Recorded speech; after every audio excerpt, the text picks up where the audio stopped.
Bismillahirrahmanirrahim. Assalamualaikum warahmatullahi wabarakatuh. Waalaikumsalam warahmatullahi wabarakatuh. Alhamdulillah wassalatu wassalam ala habibina wa syafi'ina Rasulillah wa ala alihi wa sahbihi wa man wala wattaba'a hudah wa ba'd.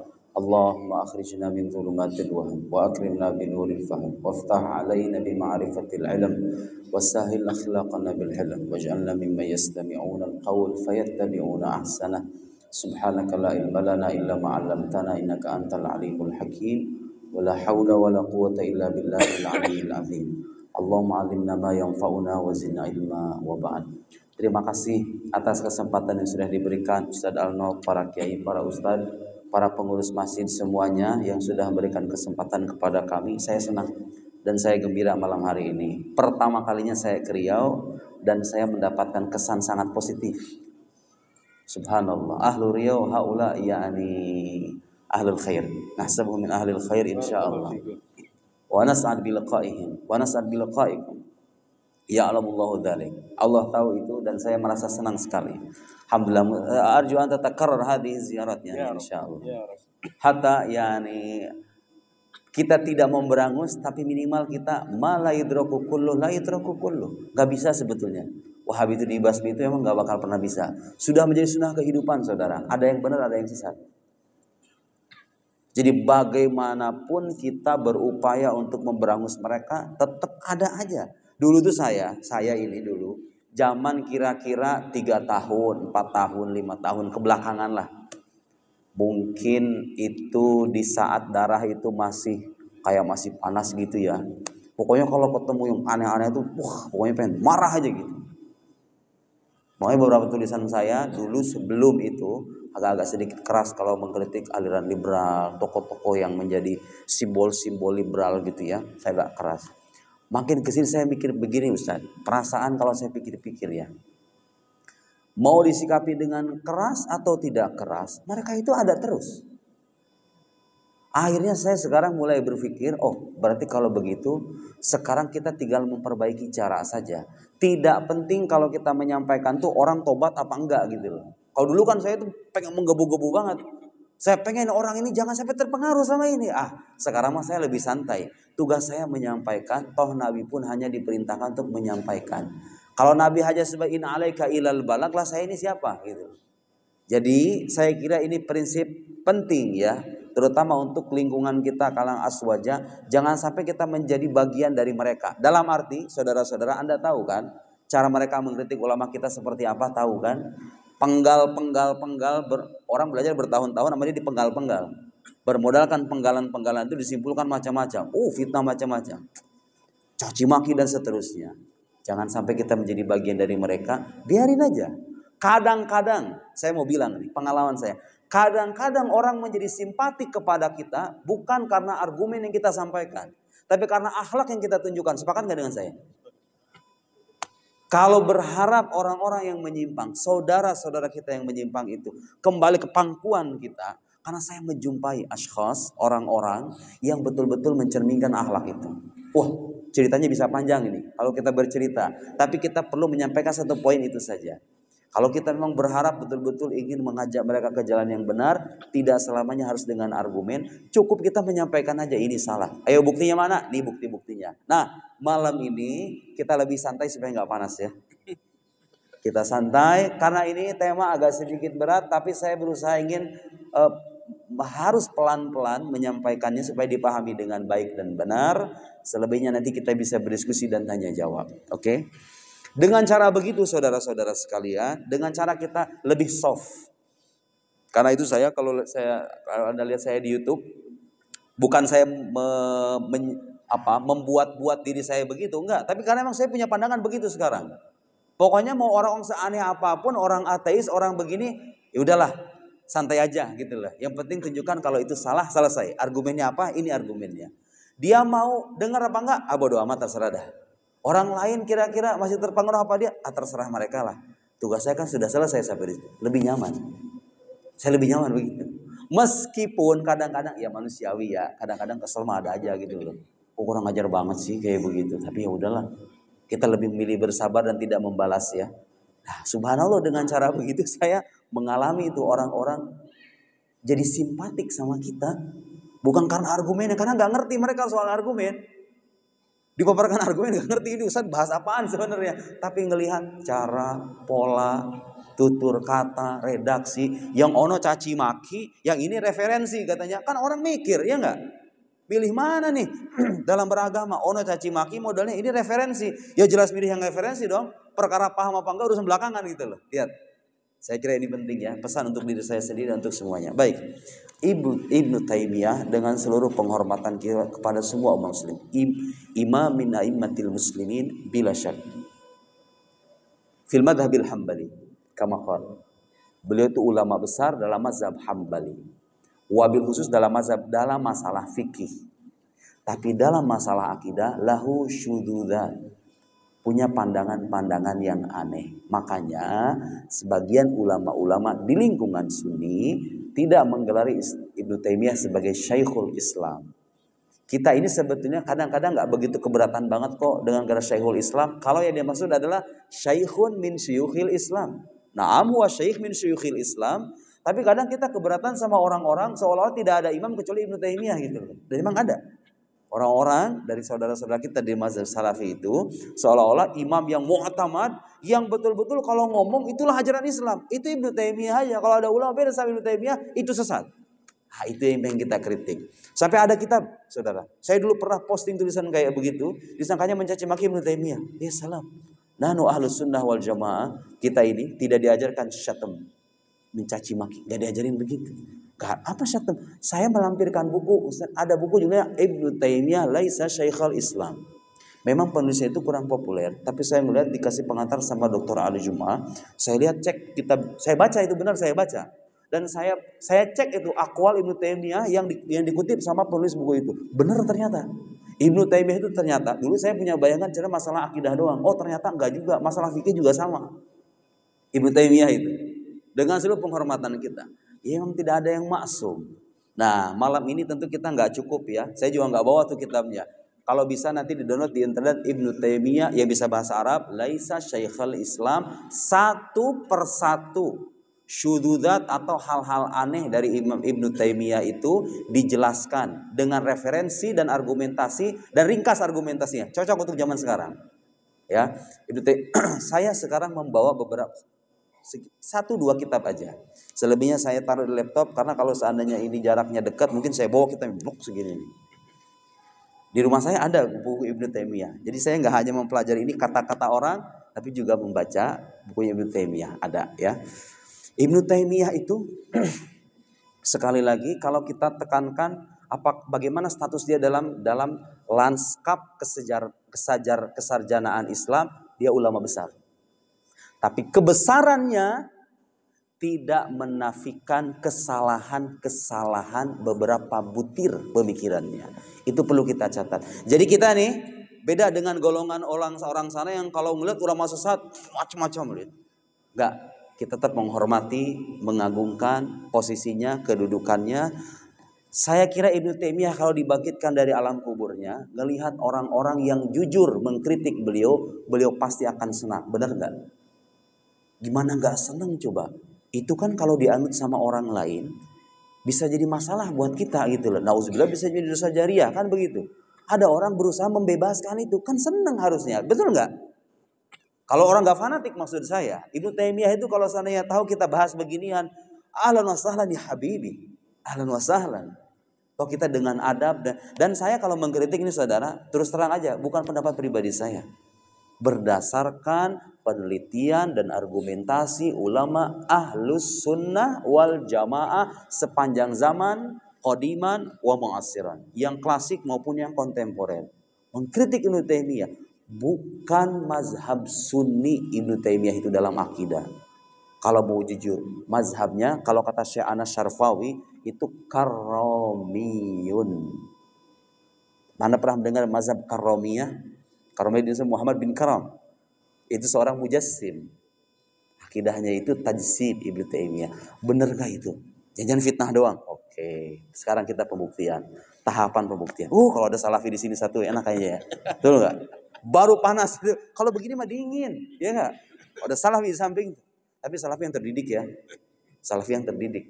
Salafi yang qari', yang dia membaca betul-betul gitu, yang fahim. Yadrus ilmal jadal, tahu kaidah-kaidah diskusi, kaidah-kaidah berdebat, insyaallah. Itu luar biasa, itu akan menghidupkan dunia intelektual, ya enggak? Jangan salafi-salafi yang begitu-begitu, aduh. Bikin keruh doang, ya enggak? Enggak memberikan apa-apa gitu. Faqidus syai' la yu'ti, kama yaqulul Arab. Saudara percaya enggak? Ibnu Taimiyah menyebutkan Allah itu punya batasan. Ayyuh, ana sa'anqul al-an kalam Imam Ibn Taimiyah rahimahullah. Coba lihat. Orang Aswaja ini, Asy'ari ini masih nyebut Ibnu Taimiyah rahimahullahu taala. Coba mereka kalau mendengarkan kata Imam Ghazali, Imam Nawawi, Imam Asy'ari, Imam Fulan, kadang kalau Imam Asy'ari mereka tuh kadang enggak bermasalah. Karena masalah mereka tuh sama Asy'ariyah. Justru mereka sering ngaku-ngaku Imam Asy'ari itu bagian dari kita. Dan kita balibana dan lain gitu kan? Tahu kan? Saya udah hafal lah begitu kan. Asy'ariyah. Kadang-kadang dengan syatam gitu ya, enggak, kita rahimahullah. Baik. Di mana beliau menyebutkan Allah punya batasan itu. Dan saya nanti akan menyampaikan cara-cara ngeles orang-orang yang bilang Ibnu Taimiyah, enggak, Ibnu Taimiyah tidak bilang begitu. Ya, baik. Ada kitab Ar-Rudud Al-Ilmiyah fi Bayan Syudud Ibn Taimiyah. Abdullah ibn Muhammad Al-Hasani Al-Maghribi. Minal Maghrib. Biladil Maghrib, Biladil Ulama. Saya lupa, ini juz 1. Seingat saya tadi itu saya buka juz 2 ya. Karena ini waktunya terbatas ya Ustaz ya. Langsung kita ke jantung persoalannya. Anda kan bilang beliau punya penyimpangan-penyimpangan dalam akidah. Mana buktinya? Ini ayo. Nih, ini kelebihan buku ini. Bukunya Ibnu Taimiyah digambar langsung, bukan di footnote doang, digambar, di screenshot, bahasa orangnya di screenshot tuh lihat, screenshotan nih, Ibnu Taimiyah nih, di covernya ya, covernya nih, supaya gak dibilang bohong aja. Dar'u ta'arudil aqal wan naqal, au muwafaqat sahihil manqul li sarihil ma'qul, Ibnu Taimiyah, juz 2. Oh iya, bermudahkan bener, biar paham aja ini jemaah. Bismillah. Sip. Nah begini, jadi kita fokus kan.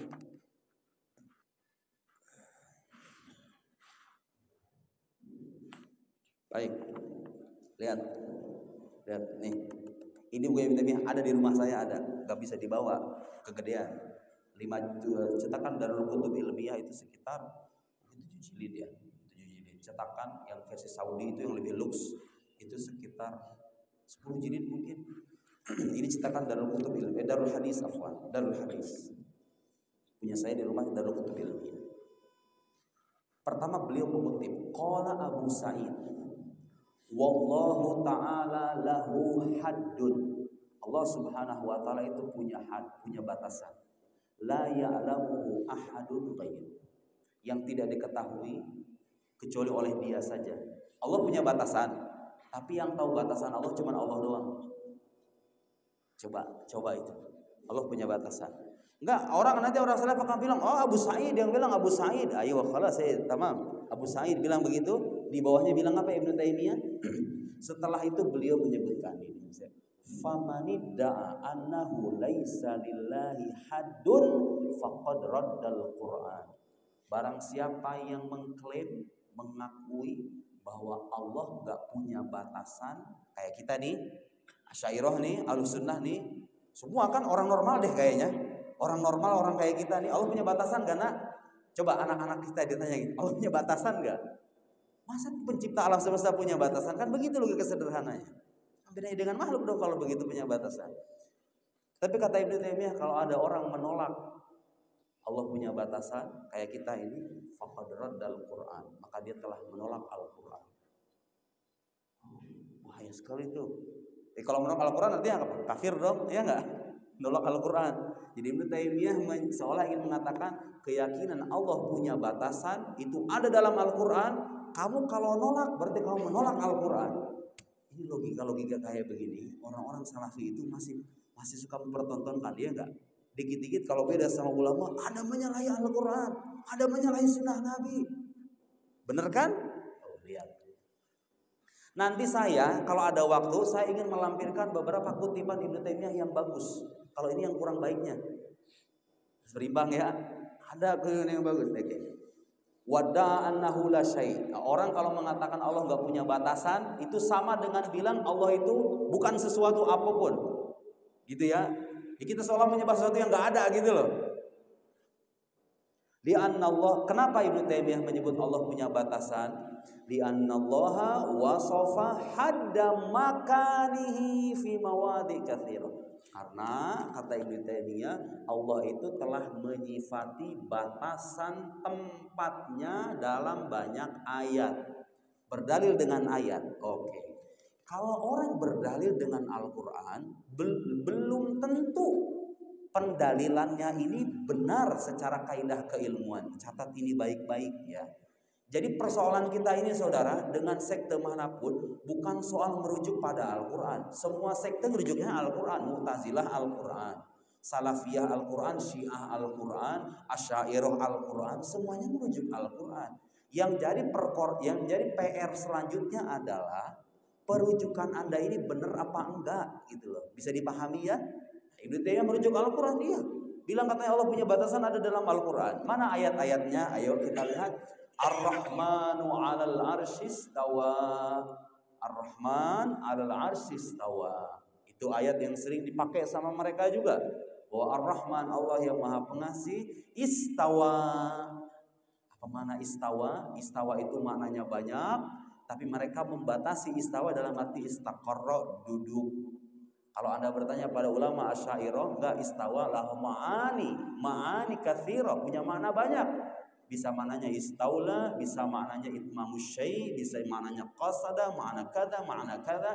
Kenapa harus dibatasi pada itu saja? Ayat yang kedua, aamintum man fis sama, tuh ada kata fis sama. Apakah kalian merasa aman dari man fis sama, sosok yang fis sama? Ya orang Indonesia yang melihat terjemahan fi artinya di, sama artinya langit. Di langit dong kalau begitu, bertempat dong. Nanti saya akan jelaskan bagaimana bantahan ulama Sunni, murid dari muridnya Imam Abul Hasan Al-Asy'ari, karena kita ahlu sunnah wal jamaah mengikuti beliau. Inni mutawaffika wa rafi'uka ilayya. Ketika berbicara tentang Nabi Isa alaihissalam, Allah mewafatkan Nabi Isa dan mengangkatnya ilayya, kepadaku. Berarti kalau begitu ada tempatnya Tuhan itu menurut Ibnu Taimiyah. Yakhafuna rabbahum min fawqihim. Mereka takut kepada Tuhan mereka min fawqihim, dari atas. Tuhannya itu ada di atas. Dan Ibnu Taimiyah punya pandangan Allah ketika dia menyebut fauq itu fauqiyah haqiqiyah, la fauqiyatur rutbah. Jadi di atas dalam artinya hakiki, bukan di atas dalam arti kedudukan. Versi Ibnu Taimiyah. Selanjutnya apa? Fahadha kullu, ini semua ayat-ayat ini, wa ma asbahahu syawahid wa dalail. Semua ini adalah dalil-dalil dan bukti-bukti bahwa alal had, bahwa Allah itu punya batasan. Saya mau nanya deh sekarang, ini kalau orang Salafi baca beginian, kan mereka sering bilang nggak ada, ngomong-ngomong Ibnu Taimiyah itu nanti di buku yang lain bilang dia itu nggak mau menyebut Allah itu laisa bijismin. Allah itu bukan jisim. Kita menyebut Allah bukan jisim kan? Ibnu itu paling gak suka itu. Kenapa alasannya? Karena itu ungkapan laisa bijismin tidak ada di Al-Quran, tidak ada di Sunnah, tidak ada dalam ungkapan salafus soleh, katanya begitu. Emang benar sih ungkapan Allahu innallaha laisa bijismin dalam Al-Quran ada nggak? Nggak ada. Redaksinya maksudnya redaksinya, tapi intinya ada gitu loh. Nah, sekarang saya boleh bantah. Kalau Anda menolak laisa bijismin dengan alasan gak ada redaksinya di Al-Quran, ini juga gak ada redaksinya kok dalam Al-Quran, mana ayo? Mana teks Quran, sekarang saya tanya, mana teks Al-Quran yang menyebut Allah punya had, punya batasan? Ini ayat-ayat yang Anda sebut masih multitafsir, masih bisa ditafsirkan dengan, nanti kita akan baca tafsiran yang lain. Tidak secara eksplisit bilang lillahi had, Allah punya had, tidak ada. Berarti Ibnu Taimiyah secara tidak sadar sedang berbicara tentang suatu keyakinan yang gak ada pijakannya dari Al-Quran. Itu kan ini ayat. Ini ayat-ayat ini bagaimana? Oke, saya pengen lanjutin sedikit ya. Waman la ya'tarif, ini yang bahayanya begini saudara. Kita ini berhadapan dengan kelompok-kelompok yang merasa betul-betul merujuk pada Al-Quran, merasa perujukannya ini tepat dan benar sekaligus mutlak. Orang yang beda dan gak meyakini kafir. Ibnu Taimiyah rahimahullah bilang, wa man lam ya'tarif bihi, siapa yang tidak mengakui apa yang tadi itu, bahwa Allah punya batasan. Siapa yang enggak ngaku bahwa Allah punya batasan, faqad kafar. Perlu dibuat ya. Tuh. Faqad kafara, maka dia kafir. Jadi Anda ini orang Riau semuanya, termasuk saya, itu kafir. Karena kita tidak meyakini Allah punya batasan, punya had.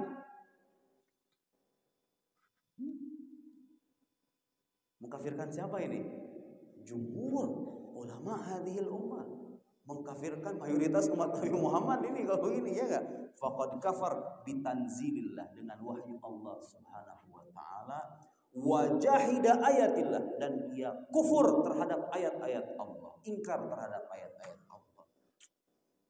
Ya Allah ya kan. Sebenarnya begini, saya pengen bilang begini. Ini yang beginian ini ya saudara, namanya zallatul alim, ketergelinciran seorang alim. Jangan diikuti. Yang beginiannya doang nih jangan diikuti. Yang lain-lain, fatwa-fatwa beliau, karangan-karangan beliau yang bermanfaat, yang tidak menyelisih ijma ulama, itu ambil. Jangan menjadi orang fanatik seolah kalau dari Ibnu Taimiyah sesat semuanya. Enggak juga. Kita di Al-Azhar dididik enggak begitu. Khud masafa wa da'ma kadar. Tapi ittaqu zallatal alim, hindari zallatul alim, ketergelinciran ulama. Ulama itu sebesar apapun biasanya ada aja celah kesalahannya. Kalau kata ulama lain ini salah, jangan ikuti gitu loh. Masalah saudara kita dari kalangan salaf Wahabi itu, mereka menutup mata. Enggak, ini hak, ini bukan zallah, ini bukan akhta, bukan kesalahan, ini benar. Karena siapa? Karena huwa Syekhul Islam. Syekhul Islam. Ada huwa iskal, itu masalahnya. Baik, satu. Perlu saya bacakan lagi. Terus apalagi coba? Ini masalah Ibnu Taimiyah yang lain apa? Seringkali menutup pandangan-pandangan yang keliru itu dengan mengikuti Al-Quran dan Sunnah. Kadang-kadang menisbatkannya kepada ijma ulama. Padahal ulama nggak berijma. Wa qad ittafaqatil kalimah bainal minal muslimin wal kafirin. Orang muslim, orang kafir, kata Ibnu Taimiyah, sepakat semuanya. Kebayang gak itu? Orang muslim semuanya, orang kafir semuanya sepakat. Sepakat apa? Sepakat bahwa annallaha fis sama, bahwa Allah itu ada di langit. Aduh, kok gede banget itu klaimnya ya. Orang muslim dan orang kafir dibilang sepakat bahwa Allah di langit. Kata siapa? Wahadduhu bidzalik, dan membatasinya dengan hal itu. Yang mana muslim yang mana gitu, muslim golongan sono kan sebetulnya, bukan muslim Asy'ariyah, Maturidiyah, wa haula jumhur hadhil ummah. Banyak nih teks-teksnya nih. Saya pengen ringkas-ringkas aja ya. Cukup Ibnu Taimiyah betul bilang begitu. Bagaimana bantahan ulama Sunni, ulama Asy'ari. Sebenarnya yang saya sampaikan ini ya, bagi orang-orang yang daris, yang belajar, udah kelar semua yang beginian ini. Serius. Tidak ada satupun ayat. Anda tahu Imam Abul Hasan Al-Asy'ari itu punya kitab tafsir namanya Al-Muhtazan. Cuman nggak sampai ke kita, hilang tafsirnya itu. Di riwayat Ibnu Asakir, Tabyin Kadhibil Muftari, disebutkan itu sampai dari Al-Fatihah sampai Al-Kahf itu sekitar 100 jilid. Kitab tafsir Imam Abul Hasan, nggak sampai ke kita sekarang. Sebagian riwayat yang menyebutkan 500 mujallad, 500 jilid. Sebagian menyebut pokoknya banyak ratusan jilid, intinya mah begitu. Tahu apa? Di tafsir itu beliau bilang apa? Tidak ada satupun ayat yang sering dijadikan sandaran oleh ahlul bid'ah, Mu'tazilah, Musyabbihah, Mujassimah, Syiah, kecuali beliau membantahnya. Keren gitu. Termasuk ayat-ayat ini nih. Tidak satupun ayat yang lewat gitu dan sering dijadikan sandaran sama orang-orang yang menyimpang, kecuali beliau bantah itu. Imam Abul Hasan, imam kita itu imam besar. Sayangnya sebagian besar karyanya hilang, tapi ada tapinya. Tapi pikiran-pikiran dan pendapat-pendapat beliau itu dijelaskan sama murid-muridnya. Murid-muridnya itu siapa? Ibnu Mujahid, Abu Hasan Al-Bahili, Bundar, Ibnu Khafif, bulan-bulan muridnya banyak. Nanti punya murid lagi nih murid-muridnya. Murid-murid Imam Abul Hasan namanya, ada ulama besar namanya Abu Bakar Ibn Furak. Bakar Ibn Furok. Download di internet kitab Abu Bakar Ibn Furok. Anda kalau baca kitab ini mau debat sama Salafi yang paling pintar sekalipun gak akan kalah. Takwil Mushkil Al-Hadith. Apa itu isinya kitabnya? Gak bisa saya bawa ke sini. Itu udah dicetak ada. Cetakan Darul Kutub Ilmiah ada. Takwil Mushkil Al-Hadis. Itu kitab isinya adalah takwilan dan penjelasan hadis-hadis atau ayat-ayat Al-Quran yang sering dijadikan sandaran oleh orang-orang Salafi seperti Ibnu Taimiyah ini. Udah banyak bantahan dan penjelasannya, termasuk ayat yang tadi saya sebut. Benar kan Allah ada fis sama dalam Al-Quran? Ar-Rahman ar-Istawa, benar kita nggak mengingkari itu. Yang perlu kita catat kalau kita tanya, sering kita dituduh sebagai mu'attil. Saya mu'attil artinya kita menjadi orang nihilis gitu loh, menafikan sifat Tuhan. Kita itu nggak menafikan lafadz fis sama, istawa, kita tidak menafikan, kita beriman nu'min kama ja'at, beriman sebagaimana adanya. Bedanya kita itu tidak mengakui makna zohir, makna literal dari ayat-ayat ini. Itu doang. Salafi itu mengakui makna zohir dari ayat-ayat itu. Fis sama, fi artinya di, sama langit berarti di langit bertempat. Makna zohirnya kan begitu. Mereka ngakui itu, kita enggak. Tapi beriman enggak bahwa dengan lafaz fis sama, amin itu fis sama? Enggak ada Asy'ari yang mengingkari, semuanya juga beriman. Kita ini mengakui sifat-sifat Allah.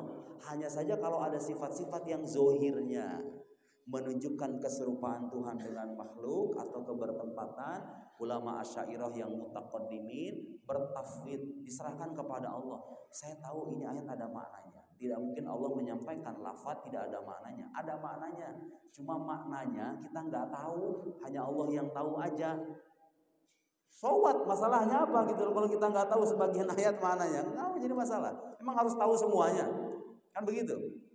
Mazhab yang selanjutnya ada mazhab Mu'awwilin, mazhab yang bertakwil. Di antara ulama yang menempuh cara itu adalah murid dari muridnya Imam Abdul Hasan Ibn Furok. Nanti muncul tuh generasi lain, Al-Baqillani, Al-Ghazali, Syahrastani, Al-Amidi, Al-Jurjani, Al-Iji, dan ulama-ulama yang lain. Ya kan saudara? Di antara sekalian aja ini Pak ya, dalil di antara hadis yang dijadikan sandaran oleh mereka itu hadisul jariyah atau hadisul jariyah. Ada seorang budak datang ke Nabi, ada orang pengen memerdekakan budaknya, ceritanya begitu, datang ke Nabi. Dia pengen mastiin dulu ini budak ini beriman apa enggak, pengen ngetes gitu loh keimanan. Datang ke Nabi. Di sebagian riwayat Nabi itu bertanya, "Aina Allah?" Di mana Allah? Tuh, Nabi itu. Saya itu dulu pernah di konten saya bilang pertanyaan di mana Allah itu pertanyaan salah. Berarti kamu menyalahkan Nabi dong. Kan Nabi nanya dengan aina Allah katanya. Ya Nabi nanya dengan aina Allah bukan di mana Allah. Saya enggak menyalahkan Nabi. Kalaupun benar itu pertanyaan Nabi ya. Karena nanti ada sebagian ulama berpendapat itu redaksi itu tidak berasal dari Nabi. Itu penjelasan panjang lah. Saya ingin masuk ke situ. Yang ingin saya jelaskan adalah takwilan dari sebagian ulama-ulama Muslim berkaitan dengan ayat tadi. Kan tadi Ibnu Taimiyah mengklaim apa? Orang yang mengingkari Allah punya batasan, maka dia kafir, dia menolak Al-Quran. Ini ulama Ahlussunnah wal Jamaah tidak meyakini seperti halnya Ibnu Taimiyah itu. Lihat. Pertanyaan ainallah atau ayat aamintum man fis sama, fi itu, saudara kalau belajar bahasa Arab, fi itu memang harful dzaraf, menunjukkan dzaraf, ya. Tapi maknanya itu enggak selamanya di dalam. Ya emang sih kalau belajar dulu Suluhah Arabiyah atau belajar Jurumiyah, fi itu mana yang di dalam, benar gak? Fasihu fil ard. Maka berjalanlah kalian di bumi. Di bumi maksudnya di dalam bumi, jalan dalam bumi gitu maksudnya, masuk ke dalam gitu. Itu ayat Al-Qur'an, perintah Allah. Fasihu fil ard. Berjalanlah kalian di dalam bumi gitu maksudnya, di dalam. Semua orang juga tahu berjalan itu di atas bumi, ya kan? So ada artiin gitu, fi itu artinya di dalam. Artinya kalaupun benar itu ada ayat amin tumam fis sama, Ibn Furok mentakwil maknanya bukan di dalam tapi fauqas sama, di atas langit, di atas pun maknanya fauqiyatur rutsbah wal manzilah. Di atas dalam arti kedudukan, bukan dalam arti tempat. Segampang itu sebetulnya memahaminya. Kenapa harus dibatasi batasan gitu loh? Aristawa, Ar-Rahman Arsistawa. Nu'min kama ja'at, na'am, kita beriman bahwa Ar-Rahman al-Arsistawa, hanya saja maknanya tidak harus duduk. Kalau saya ngomong begitu orang nggak pada percaya. Oh, Anda ngarang-ngarang dulu di Anda. Oh enggak, saya tidak mengarang-ngarang. Imam Abu Bakar Ibn Furaq menyebutkan, ya kata Ibu Bakar Ibn Furaq, saya akan bacakan beberapa penggalan aja. Memang pertanyaan aina itu pada umumnya digunakan untuk menanyakan tempat. Tapi kata beliau itu nggak selamanya. Nih dengerin, Ibnu Furaq. Ibnu Furaq bukan saya. Aywa, wa qad yasta'milunahu aidan fi isti'lamil farq bainar rutbatain. Setelah beliau menjelaskan pertanyaan aina itu kadang-kadang ditanyakan untuk tempat. Di mana meja? Meja ada di dalam masjid. Di mana kamu? Aku ada di atas meja misalnya. Tempat ya. Tapi kata Ibnu Furaq, orang Arab juga suka menggunakan kata aina itu untuk menanyakan kedudukan. Ar-rutbatain, kedudukan. Bi ayyaqulu, seperti mereka berkata, aina fulan min fulan. Ketika orang membanding-bandingkan saudara-saudara, mana coba tuh antara Ustaz Somad dengan Ustaz Nuruddin, beda banget ya enggak? Bukan berarti nanya tempat di mana kan? Orang udah tahu Nuruddin di Jawa Barat, Ustaz Somad di Riau. Ya emang beda jauh. Kalau soal kedudukan dia enggak? Paham ya? Di mana itu enggak selamanya tempat. Ibnu Furaq yang mengatakan, dan orang Arab punya pemahaman semacam itu. Walaisa yuridunal makan wal mahal. Mereka itu ketika ngomong aina juga enggak selamanya menginginkan tempat dan mahal, space gitu ya. Min tariqit tajawur fil biqa, bal yuridun al istifham anir rutbah wal manzilah. Kadang-kadang pertanyaan aina itu menanyakan rutbah, kedudukan, manzilah, kedudukan. Wa kadzalika, kadang mereka juga ngomong li fulan inda fulan makan wa manzilah. Sosok fulan Ustaz Al-Nob punya tempat di hati saya. Bukan berarti ini masuk ke dalam dada blek begini punya batasan di hati saya. Enggak, ada muhal. Tapi itu ungkapan orang Arab bisa ngomong begitu. Wa yuridun bidzalika arutbah wa darajah fit taqrib wat tab'id wal ikram wal ihana dan lain-lain. Walhasil jariyah yang nanya hadis aina Allah kemudian fis sama itu, kata Ibnu Furaq, wa idza kana dzalika masyhuran fil lughah, karena itu populer di bahasa Arab bahwa pertanyaan aina itu enggak selamanya tempat, ayyuqal inna ma'na qaulun nabi aina Allah isti'laman liman zilatihi. Nabi itu ketika nanya aina Allah bukan nanya tempat Allah di mana. Nabi itu bertanya kedudukan Allah yang dia imani itu seperti apa gitu loh. Dia mengisyaratkan ke langit, sama kayak orang Indonesia yang ngomong, ayo kita serahkan sama yang di atas saja. La ilaha illallah. Ini kita kalau ngomong beginilah nanti Allah dari sono gitu kan, enggak. Itu isyarat akan ketinggian derajat Allah Subhanahu wa taala. Fa asyarat ila sama wa dallat bi isyaratiha ala annahu fis sama indaha. Dan dia ketika mengisyaratkan itu ingin bilang bahwa Allah itu tinggi. Sosok yang dia sembah itu adalah sosok yang maha tinggi gitu loh, bukan berarti ada di sono. Selebihnya banyak yang ilahi yas'adul kalimut thayyib ditakwil sama Ibnu Furaq. Artinya apa? Kepadanya lah naik. Yas'ad artinya naik kan? Al kalimut thayyib, kalimat-kalimat yang baik. Maksudnya apa naik itu? Kita baca subhanallah walhamdulillah wala ilaha illallah, naik ke langit ada Allah naik gitu. Maksudnya naik gitu? Enggak, bukan. Maksudnya kata Ibnu Furaq apa? Alamatul qabul. Tanpa bahwa kalimat itu diterima di sisi Allah. Ada lagi nanti itu ada hadis-hadis yang bilang Allah itu tertawa, yadhaq. Tertawa maksudnya apa? Bukan tertawa seperti yang muncul gigi geraham ya, enggak, bukan begitu. Tapi artinya ridho, kinayah anir ridho. Dan bukan masalah saudara, mentakwil itu bukan persoalan. Oke, saya supaya bisa mengcover banyak hal, saya kira itu cukup ya. Silakan istilahnya dibaca. Abu Bakar Ibn Furaq, itulah mazhab Asy'ari. Mazhab Asy'ari mazhab Ahlus Sunnah wal Jamaah. Baik. Ibnu Taimiyah itu ulama beda pendapat, itu mujassim atau bukan? Betul? Hatta di internal orang-orang Sunni ada perselisihan pendapat Ibnu Taimiyah itu mujassim atau bukan mujassim. Ulama-ulama yang pakar akidah, Syekh Sa'id Fauda, Syekh Anas, Syekh Fulan, itu berkesimpulan Ibnu Taimiyah itu mujassim. Memang tidak secara sharih bilang Allah itu jisim, tidak. Tapi Ibnu Taimiyah menolak ungkapan Allah bukan jisim. Saudara, saya berikan logika sederhana. Kalau ada orang bilang Ustadz Al-Nof itu kita ambil contoh misalnya tidak ganteng. Artinya itu menafikan sifat ganteng dari Ustadz Al-Nof, betul nggak? Tapi kalau saya bilang Ustadz Al-Nof bukan tidak ganteng, artinya apa? Artinya apa? Itu sama dengan apa? Ganteng dong, ya nggak? Jadi gini, kalau saya menafikan kegantengan dari beliau, itu jelas banget. Saya menafikan sifat ganteng, ya nggak? Tapi kalau saya bilang Ustadz Al-Nof itu bukan tidak ganteng, berarti apa?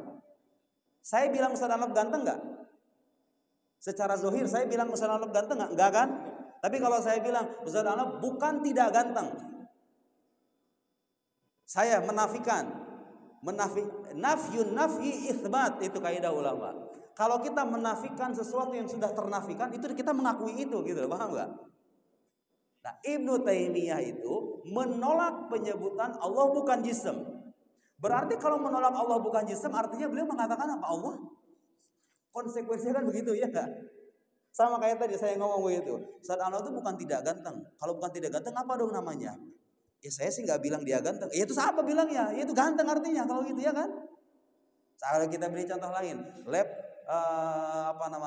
pintar misalnya. Ustadz Al-Nof ini tidak pintar, jelas saya menafikan kepintaran. Juga saya bilang Ustadz Al-Nof itu bukan tidak pintar, bukan tidak pintar. Berarti apa? Ya pintar lah. Ibnu Taimiyah dalam salah satu bukunya, dengarkan ini baik-baik, di kitab Bayan Talbis Al-Jahmiyah fi Ta'sis Bid'ahihim Al-Kalamiyah. Ini ngomong-ngomong sebutan Jahmiyah ini sering dialamatkan sama kita. Ahlussunnah Asy'ariyah. Tuduhan mereka sama kita itu Jahmi. Karena itu menafikan sifat Allah kata mereka mah, gitu. Bid'ah. Ini kitab bantahan atas karya Imam Fakhruddin Ar-Razi. Nah, ini kitab yang saya rekomendasikan yang kedua. Ta'sisut Taqdis atau Asasut Taqdis, ya. Silahkan dibaca itu, bagus sekali. Oh itu kalau diadu dua-duanya udah kalah itu Ibnu Taimiyah itu secara rasional, ya. Itu argumen-argumen rasional bahwa Allah tidak bertempat, Allah tidak berwaktu, Allah tidak berarah, kemudian mentakwil ayat-ayat dan hadis-hadis yang muskil, yang dirasa muskil oleh sebagian orang, yang mutasyabihat dan seterusnya. Dengarkan Ibnu Taimiyah bilang apa? Fil juz'il al-awwal, juz pertama, laisa fi kitabillah wala sunnati rasulih, tidak ada dalam kitab Allah, dalam Al-Quran, juga sunnah nabinya, wala qaul ahad bin salafil ummah, juga perkataan para generasi salafus soleh, tidak ada ungkapan annahu laisa bijismin. Di Quran gak ada. Memang Anda kalau cari Al-Fatihah sampai Anas gak ada ungkapan Allah laisa bijismin, gak bakal ada. Di Quran nggak ada, di Sunnah nggak ada, salafus saleh juga nggak pernah bilang begitu, katanya. Saya pengen bilang begini, ya. Tidak semua ajaran benar yang kita dapat sekarang itu harus termansus secara tekstual dalam Al-Quran. Al-Quran itu memberikan panduan-panduan inti dan dasar. Bukan kitab teologi Al-Quran itu rincian semuanya gitu loh. Allah bukan ini, Allah bukan itu. Al-Quran cukup bilang laisa kamitslihi syai', selesai. Dirincinya sama ulama nanti. Laisa kamitslihi syai' itu artinya ya Allah itu tidak diserupakan dengan apapun. Qul huwallahu ahad. Allah itu esa. Nanti rincian mana ahad itu apa? Muncul ungkapan Allah laisa bijismin, wa laisa bijauhar, wa laisa bi'arad, la yahwihi makan. Itu ungkapan-ungkapan emang enggak ada di Quran, tapi inti pemikirannya ada di Al-Quran dengan redaksi yang berbeda, gitu maksud saya. Ini orang-orang salafi itu kadang-kadang mewarisi cara berpikir begini. Mentang-mentang gak ada. Mana di Al-Quran ada dalil yang membolehkan ini? Kan sering begitu kan? Mana di Al-Quran dalil yang kayak misalnya bermazhab. Mana dalil di Al-Quran yang bilang kita harus bermazhab? Ya emang kagak ada. Alaikum anta tamadhabu madhabis syafi'i wal hambali wal maliki wal asyari. Gak ada. Sampai hari kiamat juga bakal ada. Tapi ada ungkapan fas'alu ahla dzikr in kuntum la ta'lamun. Tanya sama orang berilmu kalau kalian gak tahu. Ya bermazhab itu sama. Persis kita nanya sama orang berilmu. Begitu loh cara berpikirnya. Ibnu Taimiyah bilang gak ada di Quran Allah laisa bijismin. Kata siapa? Kata siapa? Redaksinya memang tidak ada, tapi inti yang menafikan kejisiman dari Allah itu ada dalam Al-Quran. Ar-Razi, Fakhruddin Ar-Razi, imam dari Asy'ariyah, di kitab Ta'sisut Taqdis bahkan itu menyimpulkan suratul Ikhlas, qul huwallahu ahad, Allahus samad, lam yalid wa lam yulad wa lam yakul. Kasih saya kesempatan nanti menjelaskan surat Al-Ikhlas, semua ajaran tauhid teringkas dalam ayat itu. Semua pembahasan ketuhanan ada dalam ayat itu. Percaya enggak? Kalau saya punya majelis menjelaskan surat Al-Ikhlas, apa buktinya Ustaz? Semua sifat 20, yang mustahil 20, yang wajib 20 terangkum dalam Al-Ikhlas. Kasih saya satu majelis nanti. Bisa kita jelaskan satu persatu. Ar-Razi, bukan saya sebetulnya yang menjelaskan, tapi kalau saya diminta menyederhanakan penjelasan Ar-Razi itu menyimpulkan ajaran tauhid yang diajarkan oleh Islam itu terangkum dalam surat Al-Ikhlas itu. Termasuk ungkapan Allah laisa bijismi. Dari mana? Dari mana? Qul huwallahu ahad. Katakanlah Allah itu ahad. Apa makna ahad? Kita nanya makna sekarang. Di antara makna ahad ay la yatajazzad. Tidak terdiri, tidak terbagi. Allah itu esa, makna esa itu diantaranya adalah tidak terbagi. Kalau tidak terbagi berarti dia jisim, bukan? Kan jisim itu artinya, bagi yang tidak tahu, jisim itu artinya sesuatu yang punya bagian. Kayak gelas ini nih, kayak jam tangan, kayak baju, punya panjang, tinggi, lebar, itu namanya jisim, gitu loh. Sekarang Allah menyebutkan dalam Al-Quran, qul huwallahu ahad. Ar-Razi menyimpulkan penafian jisim, penafian arad, penafian jauhar, penafian arah itu sudah tercover oleh kata ahad. Hadza min jawami'il kalim. Karakter Al-Quran itu punya ungkapan yang padat, ringkas, tapi maknanya luas.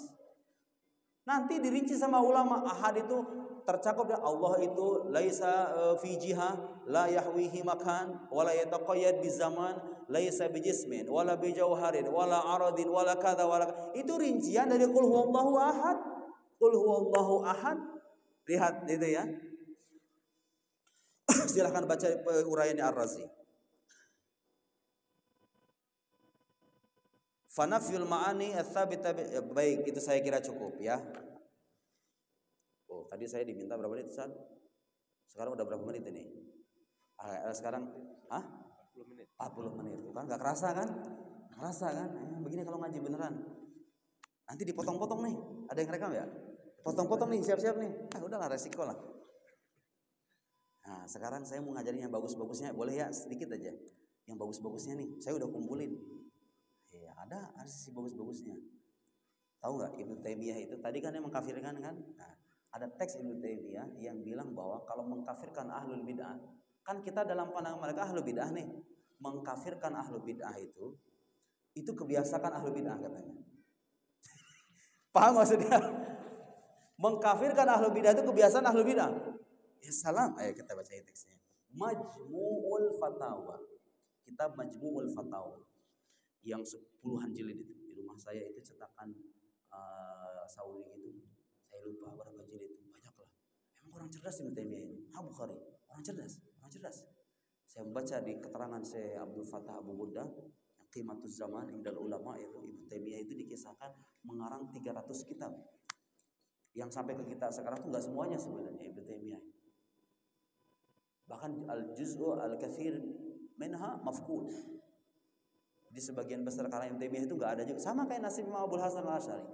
Kebayang enggak kalau karya ulama kita itu sampai semuanya ke kita sekarang? Wah, seumur hidup, jangankan seumur hidup, kita dikasih 100 tahun lagi hidup sama Gusti Allah, suruh ngerjain itu semuanya enggak bakal kelar-kelar. Yang sampai ke kita itu enggak semuanya, enggak semuanya udah kayak begitu. Nih dengerin. Nih, wa minal bid'ah al-munkarah, di antara bid'ah. Kata Ibnu Taimiyah nih, di antara bid'ah yang munkarah, bid'ah yang jelek lah kira-kira begitu. Takfir at-ta'ifati ghairaha min tawaifil muslimin. Pengkafiran suatu kelompok atas kelompok lain itu bid'ah kata Ibnu Taimiyah. Jadi kamu kalau salafi enggak boleh mengkafirkan Asy'ari. Asy'ari enggak boleh mengkafirkan. Kalau mengkafirkan itu bid'ah. Nah, tadi barusan aja mengkafirkan, ya enggak? Baru tadi itu mengkafirkan. Faqad kafar bitanzilillah. Kok bisa sekarang kalau ada kelompok mengkafirkan kelompok lain itu bid'ah kata Ibnu Taimiyah. Lihat, nih nanti cek di Maktabah Samilah kalau orang percaya ya. Saya cek itu di Majmu' Fatawa Al-Juz' As-Sabi juz 7 halaman 684. Wastihlal dimaihi, menghalalkan darah mereka. Suka ada kan salafi halal darahnya si ini kafir. Anda kalau beneran ngikutin Ibnu Taimiyah, ini ajaran Ibnu Taimiyah loh. Kerjaan mengkafir-kafirkan orang tuh bid'ah. Gak bener itu, gak bener. Kalau lah pengen ngikutin yang benernya nih, ikutin yang ini nih bagus nih. Ini bagus banget. Jangan suka ngafirin. Kata siapa? Ya kata Syekh Anda itu. Ini. Wa amwalihim kama yaqulun hadza zir'ul bidi wa nahwa fa inna hadza azim. Hadza azim. Wah, ini perkara yang serius ini. Mengkafirkan ini perkara yang serius, kata siapa? Kata Ibnu Taimiyah. Dengan beberapa alasan. Kemudian di teks yang lain Ibnu Taimiyah itu sebetulnya juga senantiasa menghindari pengkafiran terhadap mu'awwil.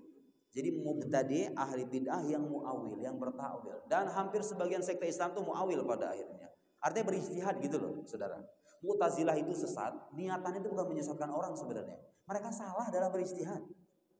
Itu aja. Ibnu Taimiyah juga sama. Ibnu Taimiyah itu ketika ngomong kayak tadi itu, niatannya bukan tanqis, bukan menunjukkan Tuhan sebagai zat yang kurang, yang cacat. Nauzubillah, enggak mungkin Ibnu Taimiyah punya pikiran begitu. Cuma Ibnu Taimiyah salah paham aja. Bahasanya begitu lah, bahasa yang halusnya. Keliru dalam beristidlal terhadap ayat-ayat Al-Qur'an. Bukan berniatan menunjukkan Allah itu punya kekurangan, bukan.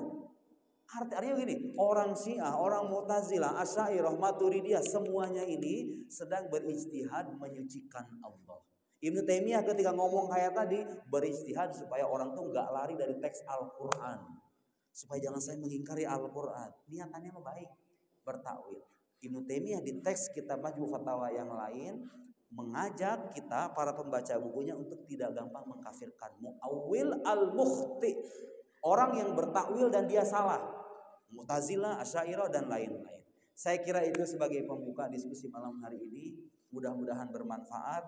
Yang baik ditinggalkan, yang baik kita ambil, yang buruk kita tinggalkan. Khudmah safa wa da'a maqdar wallahu a'lam bissawab. Wassalamualaikum warahmatullahi wabarakatuh.